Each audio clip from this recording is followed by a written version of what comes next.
नमस्कार, मैं हूं मयूरी श्रीवास्तव। स्वागत है आपका प्राइम टीवी में। वक्त हो गया है खबर दोपहर का। लोकसभा चुनाव 2024 को लेकर उत्तर प्रदेश में सभी बड़ी पार्टियां अपनी कमर कसते नजर आ रही हैं और इसी कड़ी में समाजवादी पार्टी भी इलेक्शन मोड में नजर आ रही है। पार्टी वोटरों को लुभाने के लिए पूरी ताकत लगा रही है। एक और जहां सपा प्रमुख अखिलेश यादव ने आने वाले लोकसभा चुनाव में बीजेपी को हराने के लिए पिछड़ा, दलित और अल्पसंख्यक का फार्मूला दिया था, वहीं दूसरी ओर अपने इस फॉर्मूले पर काम भी करते हुए नजर आ रहे हैं। आज लखनऊ में अल्पसंख्यक सम्मेलन का आयोजन किया जा रहा है। इस दौरान सपा प्रमुख अखिलेश यादव इसे संबोधित करने पहुंचे हैं। बता दें कि सपा का अल्पसंख्यक सम्मेलन है। सपा अध्यक्ष अखिलेश यादव की अध्यक्षता में पीडीए के एजेंडे पर मंथन होगा। वहीं कार्यक्रम स्थल का नाम मुलायम नगर रखा गया है। पूरे राज्य और राष्ट्रीय स्तर के अल्पसंख्यक नेता और कार्यकर्ता कार्यक्रम में शामिल हो रहे हैं। पीडीए के एजेंडे को जमीनी स्तर तक पहुंचाने का लक्ष्य रखा गया है। बता दें कि वरिष्ठ सांसद, विधायक और पूर्व विधायक के अलावा प्रवक्ता भी इस कार्यक्रम में हिस्सा लेंगे। 2024 के लोकसभा चुनाव में यूपी की लड़ाई बेहद ही दिलचस्प मानी जा रही है। एनडीए के मुकाबले सपा प्रमुख अखिलेश यादव ने पीडीए समीकरण तैयार किया है। अगर अखिलेश का ये पीडीए वाला सीक्रेट प्लान कामयाब होता है तो बीजेपी की मुश्किलें बढ़ना तय माना जा रहा है। बता दें कि लोकसभा चुनाव को देखते हुए लगातार सभी दल एक्शन मोड में नजर आ रहे हैं, तैयारियों में जुटे हुए हैं और जो सबसे बड़ी बात है, सभी दल पीडीए को लुभाने की कोशिश में लगे हुए हैं। वहीं समाजवादी पार्टी भी लगातार इसको लेकर तैयारियों में जुटी हुई है। वहीं अब सम्मेलन का आयोजन भी किया जा रहा है। अखिलेश की अध्यक्षता में पीडीए एजेंडे पर मंथन किया जा रहा है। तो लगातार पीडीए को साधने का प्रयास किया जा रहा है।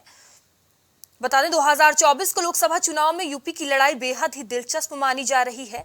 राष्ट्रीय जनतांत्रिक गठबंधन मतलब कि एनडीए मुकाबले में सपा प्रमुख अखिलेश यादव ने पीडीए समीकरण तैयार किया है। अगर अखिलेश का पीडीए वाला सीक्रेट प्लान कामयाब होता है तो बीजेपी की मुश्किलें बढ़ना तय माना जा रहा है। कहा जाता है कि दिल्ली का रास्ता यूपी से होकर जाता है। स्वाभाविक भी है क्योंकि यूपी में अन्य राज्यों की उपेक्षा सर्वाधिक 80 लोकसभा सीटें हैं। विपक्ष यह भलीभांति जानता है कि 2024 में भाजपा को सत्ता में आने से रोकना है तो पहले यूपी में हराना होगा। लेकिन यह तभी संभव है जब बीजेपी की वोट बैंक में सेंधमारी की जाए। अगर यूपी में वर्तमान की राजनीति देखें तो भाजपा के मुकाबले सपा ही खड़ी दिखती है। 2014 में बसपा का घटता जनाधार भाजपा के लिए फायदेमंद साबित हुआ है। भाजपा ने पिछले कुछ वर्षों में दलितों और पिछड़ों के बीच अपनी पैठ बढ़ाई है, जिसके चलते सपा को 2014 से लगातार हार मिल रही है। अखिलेश यादव यह जानते हैं कि बीजेपी के मजबूत वोट बैंक के सामने एमवाई समीकरण से काम नहीं चलेगा। इसलिए आगामी लोकसभा चुनाव में पीडीए यानी पिछड़े, दलित, अल्पसंख्यक का विजयी फार्मूला तैयार किया है। अखिलेश के पिछले वर्षों की राजनीति में इसी समीकरण के इर्द गिर्द घूमती दिख रही है। और बता दें कि यही आज चर्चा का विषय है और इस पर चर्चा करने के लिए हमारे साथ कुछ मेहमान भी जुड़ चुके हैं। तो मेहमान का परिचय करवा देती हूँ। भारतीय जनता पार्टी से विवेक श्रीवास्तव हमसे जुड़े हुए हैं। कपिल श्रीवास्तव समाजवादी पार्टी से अपना पक्ष रखेंगे और वरिष्ठ पत्रकार हमसे जुड़े हुए हैं। आमिर साबरी जी, आप सभी पैनलिस्ट का बहुत बहुत स्वागत है प्राइम टीवी में। तो विवेक जी, चर्चा की शुरुआत मैं आपसे करूंगी। देखिए, लगातार समाजवादी पार्टी एक्शन मोड में नजर आ रही है, लगातार पीडीए को साधने की कोशिश कर रही है। आपकी वोट बैंक में सेंधमारी की पूरी तैयारी है। कितनी बड़ी चुनौती मानते हैं इसे? देखिए मयूरी जी, पीडीए के मायने समाजवादी पार्टी के लिए अलग है।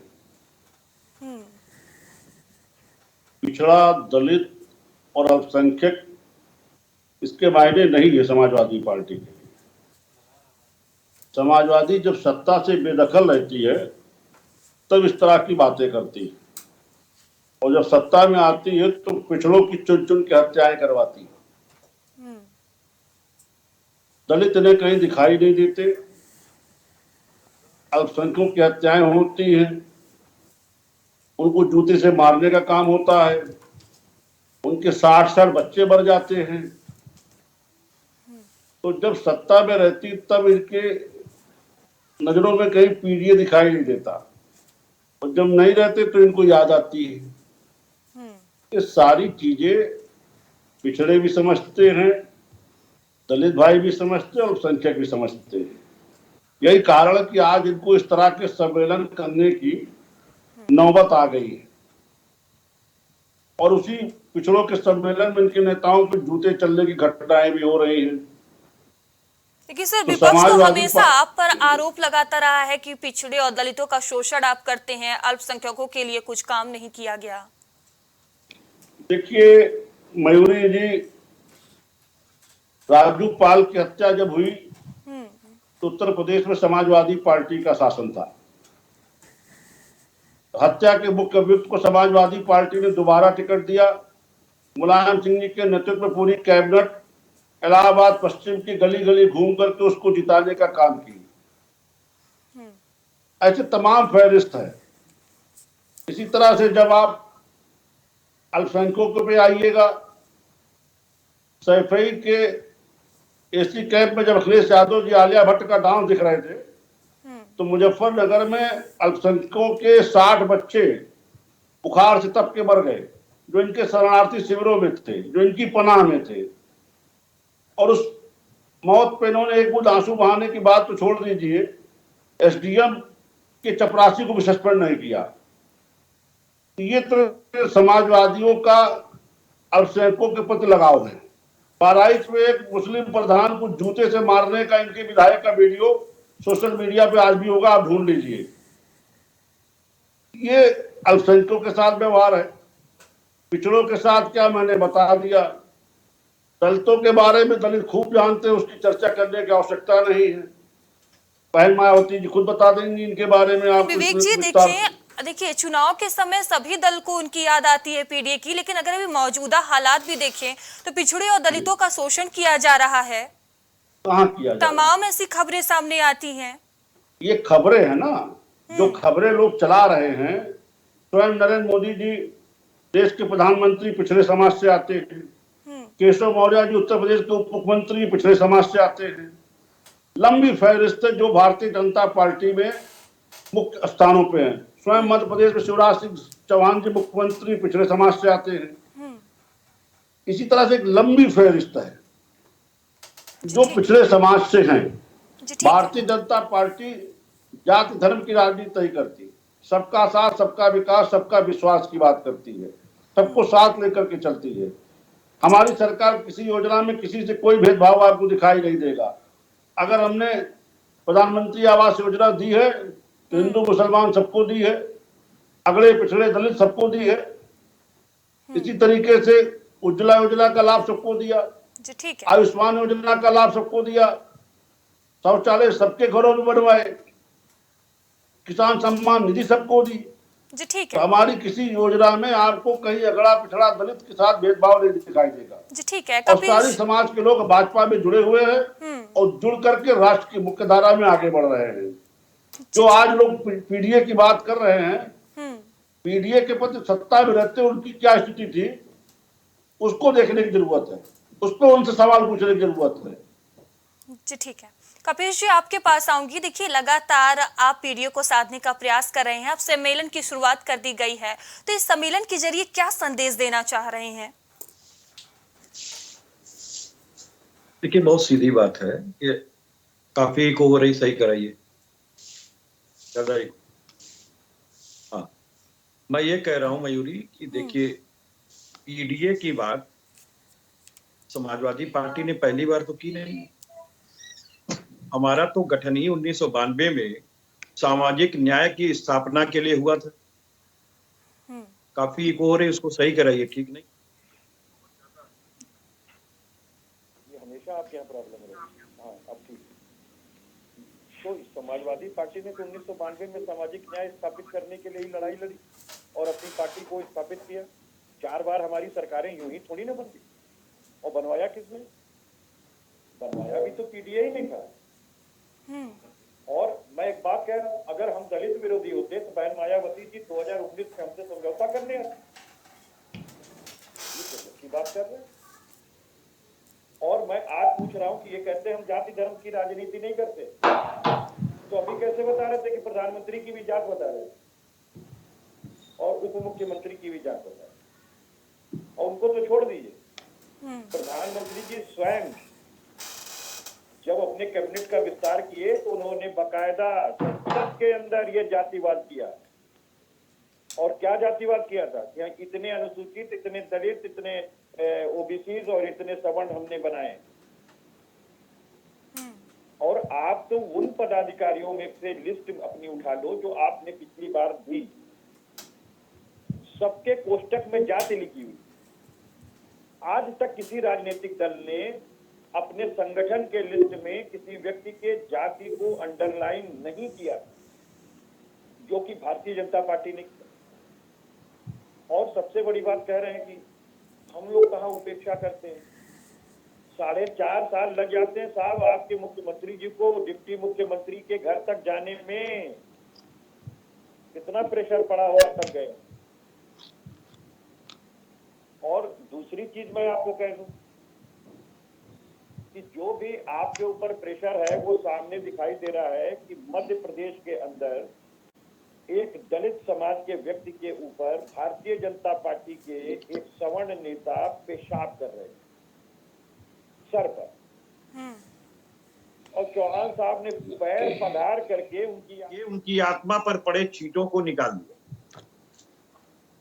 और उससे प्रेरणा लेके उत्तर प्रदेश में 2 घटनाएं घट गई डबल इंजन की सरकार। पेशाब करना और मल खिलाना तो समझ का आया ही था। पेशाब का इंजेक्शन लगाने का भी मामला सामने आ गया कि दबंगों ने पेशाब का इंजेक्शन लगाया दलित समाज के। और ये भेदभाव की बात करते। हमारी महामहिम जो है वो दिल्ली के अंदर दर्शन के लिए मंदिर में नहीं जाने दिया गया। उनके अधीनस्थ लोग गए थे मंदिर में। इससे पहले जो हमारे महामहिम थे उनको भी राजस्थान में रोक दिया गया था मंदिर दर्शन। किस तरह की बात करते हैं आप? तो अस्पृश्यता करने वाले लोगों को अपने सर पे और माथे पे टीका लगा के बैठाते हैं। जी ठीक है, आमिर जी आपके पास आऊंगी। उससे पहले विवेक जी कुछ कहना चाह रहे हैं, जवाब देना चाह रहे हैं। विवेक जी देखिए, कपिल जी ने कहा कि 1992 में समाजवादी पार्टी की स्थापना सामाजिक न्याय के लिए हुई थी। यह सत्य है। समाजवादी पार्टी की स्थापना चंद्रशेखर जी के समय में उनको धोखा देते हुए की गई थी और प्रदेश के रजिस्ट्रेशन की जगह राष्ट्रीय रजिस्ट्रेशन कराया गया था। और रही बात जो कह रहे महामहिम की, तो कपिल जी से अधिवक्ता इसे मैं निवेदन करूंगा कम से कम महामहिम जैसे लोगों को इस तरह के राजनीतिक दांव पेच पे ना घसीटे। ये चीजें सत्य नहीं है। आप दर्शन नहीं करने देंगे। आप आज भी अस्पृश्यता लेके चलेंगे। इस तरह की आप जो है कुछ मंदिरों में महिलाओं का प्रवेश वर्जित करवा देंगे चर्चा से। और हम लोग लड़ाई ना लड़े सामाजिक न्याय की। क्या बात कर रहे हैं आप? जो आपने मध्य प्रदेश का जो आदमी महामहिम को महामहिम नहीं मनवा पा रहा है, राजस्थान उस व्यक्ति को हम क्या कहें? जिनके साथ आप गलवैया बहा रहे हैं, उनकी सरकार के विधायक का साफ देखिए रोल दिख रहा है। उस पर इन्होंने बताया नहीं कि जो आपके शुक्ला जी ने मध्य प्रदेश में एक दलित समाज के व्यक्ति के सर पर पेशाब किया था। सवाल ले रहे हैं। अरे भाई बताइए तो, वो शुक्ला जी जो आपके नेता थे आप लोग। ये मेरी बात तो कोई काउंटर कर नहीं रहे। सबसे ज्यादा तो इन्होंने बोला आप बीच में हमको मना करके आप इनके पास चली गई, तो फिर हमारे पास भी आ जाइए। तेजी से मायावती जी से जुड़ी थी। चुनाव के बाद उतने ही घंटों उन्होंने नहीं लगाए, इनसे मगर हो गई। तो ये सब सारी चीजें जनता के सामने अलग हुई। समाजवादी पार्टी तो अलग नहीं हुई। की बात कर रहे हैं। समाजवादी पार्टी ने 0 से 10 सीटें उनकी करा दी। आने के बाद इनको समाजवादी पार्टी को इस बात का देखिए, आप दोनों के पास में आऊंगी, आप दोनों के पास आऊंगी। आमिर जी मैं आपके पास आऊंगी। देखिए, लगातार चुनाव करीब है और लगातार तमाम दल पीडीए को साधने की कोशिश कर रहे हैं, जिसमें भारतीय जनता पार्टी और समाजवादी पार्टी भी है। किस तरह से आप इसको देखते हैं? लेकिन सबसे बड़ी बात जो सामने आती है कि इनके लिए किया कुछ नहीं गया, लेकिन चुनाव के समय सिर्फ याद किया जा रहा है। बहुत शुक्रिया मयूरी जी कि आपने इस चर्चा में शामिल किया। एक बात तो आप ये समझ लीजिए, मेरी समझ में नहीं आ रही है, शायद हमारे पैनलिस्ट हमें समझाने की कोशिश कर रहे हैं कि पीडीए का मतलब क्या है। बड़ा सवाल तो ये है, क्या अखिलेश जी INDA इंडिया के साथ नहीं है? और अगर नहीं है तो फिर पीडीए का कोई मतलब भी नहीं है। और अगर पीडीए के लिए अखिलेश जी बहुत ही मजबूत तरीके से काम करते हैं, तो इसका मतलब ये कहीं ना कहीं भारतीय जनता पार्टी को फायदा पहुंचाने का ही काम करेंगे। ये बहुत स्पष्ट है। जिस तरीके से तमाम आरोप असदुद्दीन ओवैसी पे और मायावती पे लगते रहे हैं, वही रास्ते पर हमारे माननीय अखिलेश जी भी चल रहे हैं, इसमें कोई दो राय नहीं है। अगर पीडीए को मजबूती के तरीके से अगर मजबूत तरीके से लॉन्च करेंगे और मजबूत तरीके से काम करेंगे तो कहीं ना कहीं भारतीय जनता पार्टी के ही लिए ये काम कर रहे हैं। ये बहुत स्पष्ट सी बात है, इसमें इब्बट है नहीं। मयूरी जी, एक बात ये समझ लीजिए, अभी आपने कहा था कि बसपा और सपा, बसपा का सारा वोट बीजेपी में चला गया। सारा वोट नहीं गया। देखिए 2022 में बजाहिर मायावती की मात्र एक सीट आई है, लेकिन 12.88% वोट मायावती को फिर भी मिला, जबकि मायावती को कोई दूसरा वोट नहीं मिला। बहुत स्पष्ट सी बात है, मैंने कहने में कोई संकोच नहीं है। लेकिन वही अखिलेश जी को अगर मुस्लिम वोट माइनस कर दिया जाए 2022 में, तो अखिलेश जी के पास मात्र 2 से 2.5% वोट बचता है सिर्फ यादवों का। तो अखिलेश जी कहां पर खड़े होंगे? बड़ा सवाल मयूरी जी ये है। अब 2024 के एजेंडे पर ये काम कर रहे हैं। 2024 के एजेंडे पर पूरा देश देख रहा है राहुल गांधी की तरफ, लेकिन अखिलेश जी जितनी मजबूती से उत्तर प्रदेश में अगर काम करेंगे तो कहीं ना कहीं भारतीय जनता पार्टी को फायदा पहुंचाएंगे। या फिर ये स्पष्ट करें कि हम इंडिया के साथ हैं, जो INDA बना है कांग्रेस के साथ, तमाम 26 दल हैं, उस दल में अखिलेश है कि नहीं है, पहले तो ये क्लियर नहीं कर पा रहे हैं। और जब ये क्लियर नहीं करेंगे तो 2024 दूर नहीं है कि जनता फिर इनको सबक सिखाएगी अच्छी तरीके से। ये बहुत स्पष्ट सी बात है। ये चाहे अल्पसंख्यक सम्मेलन कर ले, अभी कल का सम्मेलन देख लीजिए, मुझे किसी बड़े मुस्लिम नेता की तस्वीर सामने नजर नहीं आई। क्या मतलब है? आप क्या मैसेज दे रहे हैं? आप एक तरफ मुसलमानों को नजरअंदाज कर रहे हैं, दूसरी तरफ मुसलमानों का बड़ी संख्या में वोट भी चाहते हैं। जैसा कि 2022 में आपको देखने को मिला कि 2022 में मुसलमानों ने 90% वोट, 90% वोट अखिलेश यादव जी को दिया था। लेकिन उससे पहले दौरान चुनाव किन किन मुसलमान बड़े बड़े नेताओं की बेइज्जती करी गई, मंचों से धकियाया गया, मतलब बिल्कुल किनारे किया गया। लेकिन उसके बाद मुसलमानों ने आंखें मीच करके अखिलेश पे भरोसा किया, वोट दिया। लेकिन 22 के बाद फिर वही ढाक के 3 बात कि मुसलमानों को नजरअंदाज किया जा रहा और बराबर मुस्लिमों पर हुए जो जुल्म हो रहा है उसके खिलाफ अखिलेश की कहीं कोई जुबान नहीं चलती है। अभी एक डकैत मारा गया था, डकैती था वो, इसलिए मैं कह रहा हूं कि तमाम अखबारों ने डकैत छापा है, मीडिया ने डकैत दिखाया, लेकिन चूंकि वो उनका सुझातीय था तो अखिलेश जी ने प्रेस कॉन्फ्रेंस भी करी थी और सदन में भी गदर काटा था। लेकिन वही तमाम मुस्लिमों के ऊपर तमाम जुल्म उठाए गए, लेकिन अखिलेश जी की कहीं मतलब दुबार नहीं खुली। क्या मतलब है मयूरी जी? ऐसा नहीं कि मुसलमान ये सब समझ नहीं रहा है। 2022 में अखिलेश मुसलमानों की मजबूरी हो सकते हैं, लेकिन 2024 में अखिलेश जी मुसलमानों की मजबूरी कहीं नहीं दिखेंगे। आप ये समझ लीजिए। और होगा वही, आप 2024 में इसका रिजल्ट देखिएगा कि 2024 में मुसलमान किधर जाता है। अभी मैं कुछ भी कह दूं बैठ करके आपकी चैनल पे तो ये बहुत जल्दबाजी होगी, इसलिए कि 2024 में भी कुछ समय बाकी है। लेकिन 2000, हाँ बोलिएगा कबीर जी, आप बोलिएगा, पूरा मौका मिलेगा आपको। तो 2024 का रिजल्ट क्या होगा ये बहुत स्पष्ट होगा।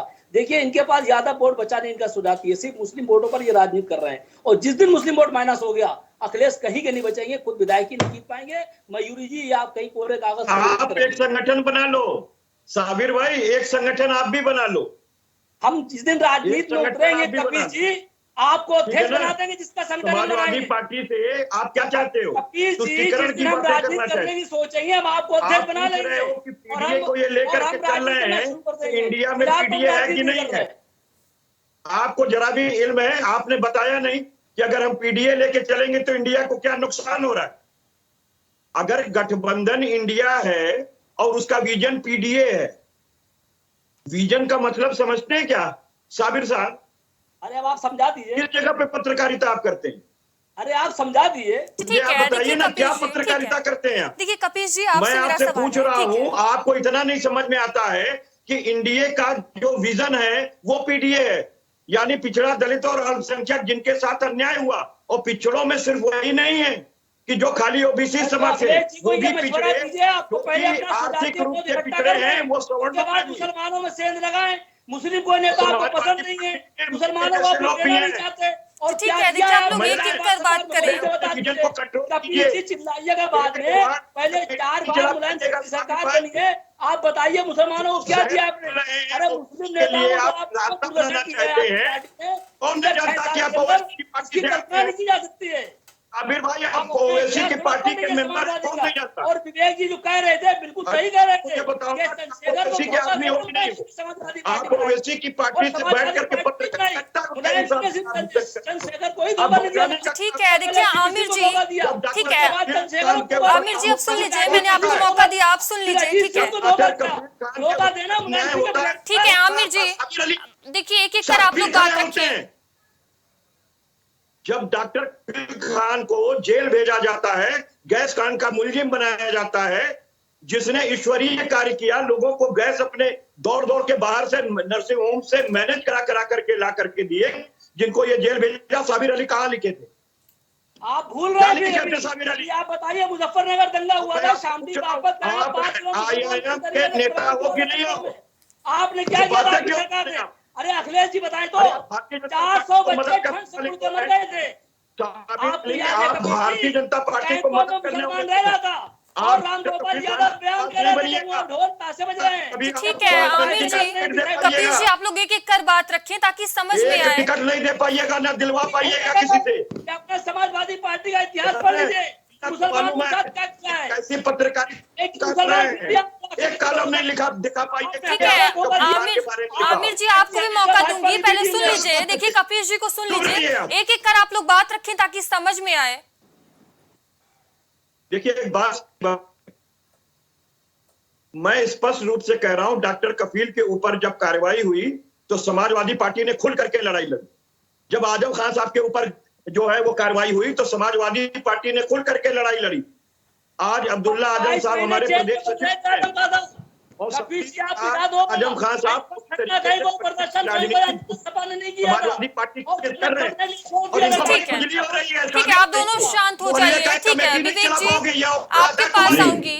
देखिए अगर अखिलेश का ये पीडीए वाला प्लान कामयाब होता है तो आपको नहीं लगता कि आपकी मुश्किलें बढ़ सकती हैं? IIM के नेता हो उसी तरीके। ठीक है कपिल जी, अब सुन लीजिए। देखिए मयूरी जी, पीडीए जो बात आज अखिलेश जी कर रहे हैं, विषय ये नहीं है कि वो बात कर रहे हैं, विषय ये है कि पिछड़ा दलित अल्पसंख्यक क्या समाजवादी पार्टी को या अखिलेश जी को कितनी गंभीरता से लेता है। इस तरह के जख्म इन लोगों के दिलों पे हैं और इतने गहरे हैं कि मुझे नहीं लगता कि पिछड़ा दलित अल्पसंख्यक अखिलेश जी को संजीदगी से लेगा। जो 5 साल अखिलेश जी की सरकार में पिछड़ों, दलितों, अल्पसंख्यकों ने जो दर्द झेला है, मुझे नहीं लगता कि इनकी बातों में फंसने वाले हैं। जिस तरह से साबरी साहब आज बता रहे हैं, मैं कपिल जी से निवेदन करूंगा कि साबरी साहब वरिष्ठ पत्रकार हैं लखनऊ के, आप उनके पक्ष विपक्ष से सहमत असहमत हो सकते हैं, लेकिन उनके ऊपर व्यक्तिगत टिप्पणी करने की आवश्यकता नहीं। विवेक भाई, ये आप जो है ओवैसी की पार्टी से मिल करके गेम मत खेलिए।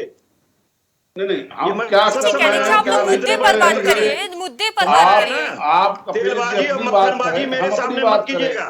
ठीक है, एक एक कर बात करिए। मिला हुआ है, ये तो पहुंचाने वाली ओवैसी है, ये मेंबर किसी को बताने की जरूरत नहीं है। नहीं वही है, ये भारतीय जनता पार्टी के अंदर कभी कमियां नहीं देखेंगे। सुन लीजिए कपिल जी, सुन लीजिए। ठीक है, शहादत करा दिया 9 महीना जबरदस्ती। ठीक है कपिल जी, आपके पास आऊंगी मैं। कपिल जी आपके पास आऊंगी मैं। विवेक जी को सुन लीजिए, आपको भी मौका दूंगी। क्योंकि जानते हैं कि लिख देंगे तो जेल भेज दिए जाएंगे। जी ठीक है। मयूरी जी, इन्होंने दलितों पर अत्याचार का मुद्दा उठाया मध्य प्रदेश का। अरे दलित पे पेशाब करने जो हमारे मुख्यमंत्री जी ने कार्रवाई मंदिर का दर्शन न चर्चा इन्होंने किया। आप दलित की बात अभी करोगे? हाल में आप दलित की बात करोगे? ये बताओ, एक दलित मजदूर को एक विधायक ने मंदिर बनाया, महामहिम को किया गया, उसकी FIR नहीं लिखी जा रही है। सोचिए कि किस स्तर पे राजस्थान में दलित बच्चे को घड़े से पानी पीने के लिए मार डाला गया। पर 200 से ज्यादा कांग्रेस के साथ बाहें मिलाने बेताब घूम रहे हैं। कौन सा आंदोलन कर रहे हैं? कौन सा आंदोलन कर रहे थे? अत्याचार की बात कर रहे हैं। साबरी साहब के नेता तमाम ऐसे उदाहरण आंदोलन कर रहे थे कि जब लोगों ने। ठीक है, देखिए आप दोनों एक एक कर बात रखिए। देखिए एक एक कर बात रखिए, आधे घंटे की चर्चा है ताकि कुछ बात हो सके। एक एक कर बात रखेंगे ताकि जनता समझ सके। करेंगे ये दलितों पर पेशाब करके दलितों का कल्याण देखिए, करेंगे, ये ये समाजवादी ओबीसीज पे लोग जूता हैं, फेंकवा के ये उनका अनुशासन कल्याण नहीं करेंगे, बांटते। ओबीसीज अपने अगर नेता को अनुशासन स्टूल पे मान रहे बैठा होते, करके उनका तो इनके कल्याण कारकुन करेंगे। जूते ना तो चल इनके रहे तो होते। सारे नेता निकल करके बार बार कह ही रहे हैं कि ये ओबीसीज और दलित की पार्टी नहीं है।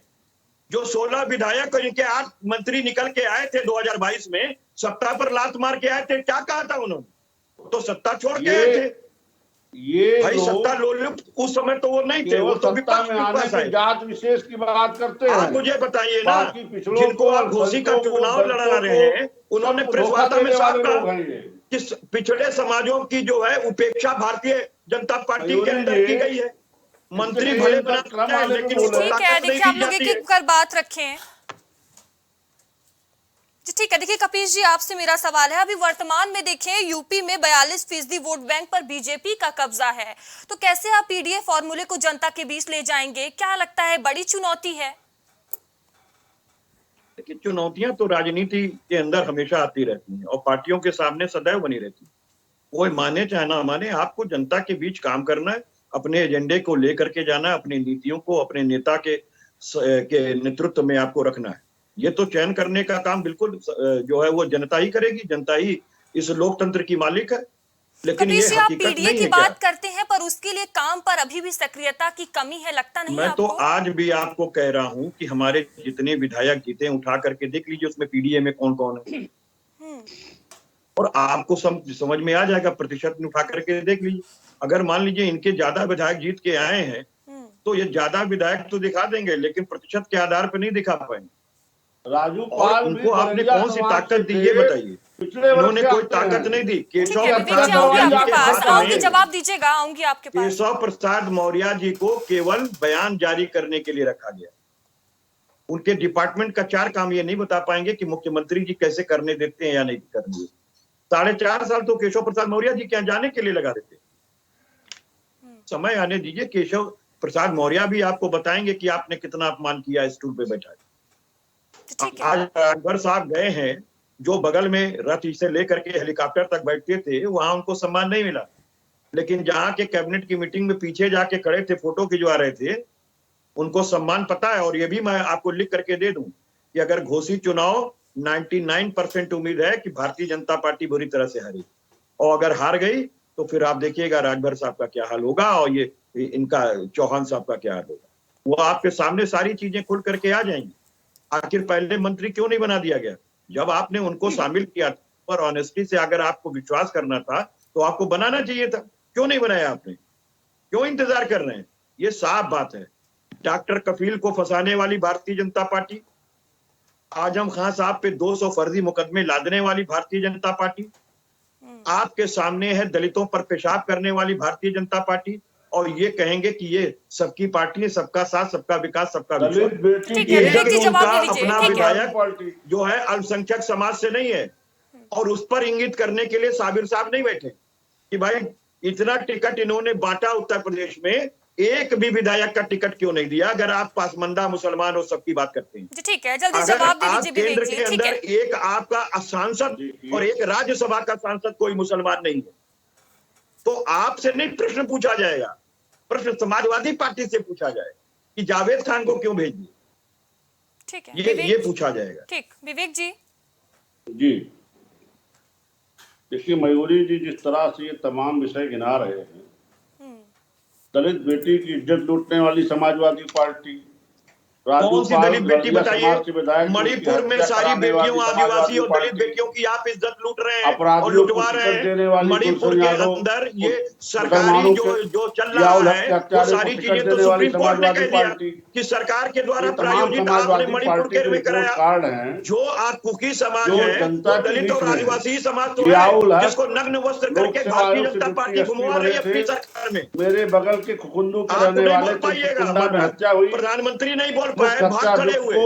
इन्होंने विधानसभा का प्रधानमंत्री नहीं बोल पाए, वहां आप क्या बोलिएगा? साबरी साहब दलित बैठे समाज हैं, और आदिवासी उनसे समाज की पूछे क्या लड़कियों मैं झूठ को बोल रहा हूं? आप स्त्रियों को आप नंगा घुमाने वाले लोग हैं। ठीक है, जियाउल देखिए हक वक्त की के थोड़ी मुख्य कमी है। हत्या आमिर जी, को इन्होंने आखिरी विधानसभा सवाल का मेरा टिकट आपसे दिया। है देखिए, आप पत्रकार हैं, वरिष्ठ पत्रकार हैं, पत्रकारिता की अच्छी पकड़ रख रहे हैं और जमीनी हकीकत आपने देखी। देखिए, लगातार पीडीए को साधने का प्रयास किया जा रहा है तमाम दल की तरफ से। तो क्या लगता है किसका साथ मिल सकता है, किसको इनका साथ मिल सकता है? अगर फायदा मिलेगा तो किसको फायदा और नुकसान हो सकता है आगामी चुनाव में? देखिए मयूर जी, मैं पहले भी कह चुका हूँ, फिर कह रहा हूँ, हमारी बात से कपिल जी इत्तेफाक करें या ना करें, ये बहुत जल्दी नाराज हो जाते हैं, इरिटेट हो जाते हैं।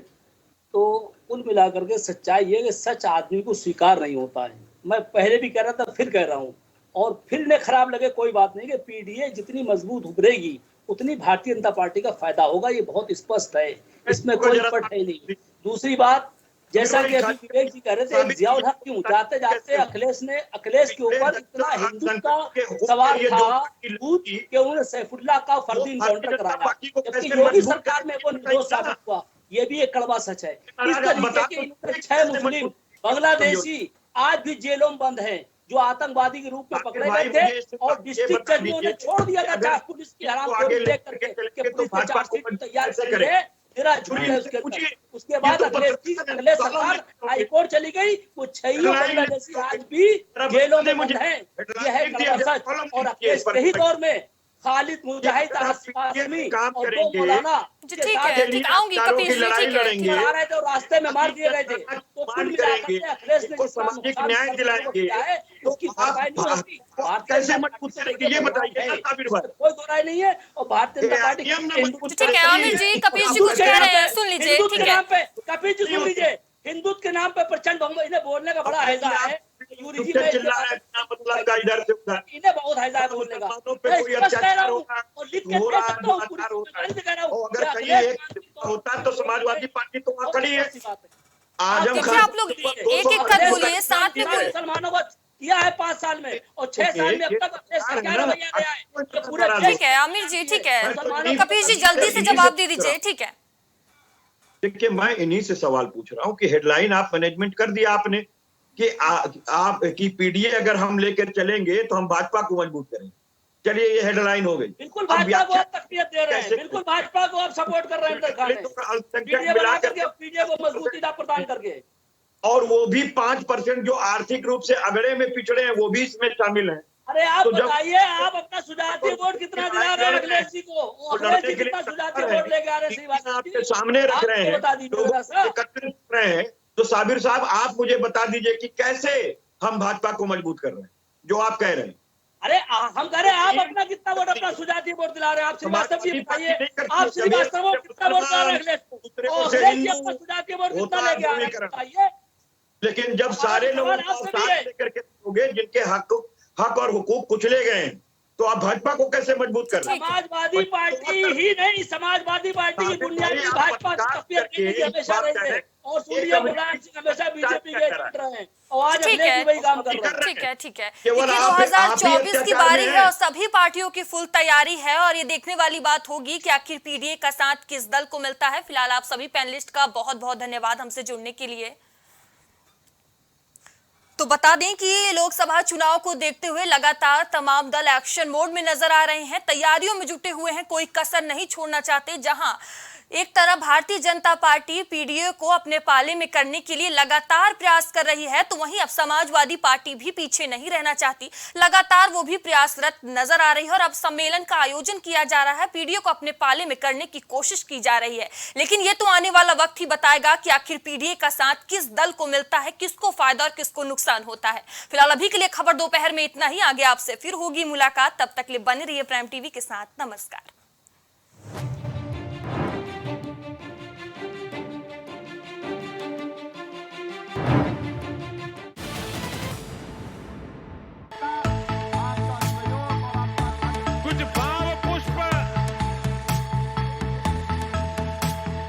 आप देख रहे हैं प्राइम टीवी, सच साहस सरोकार।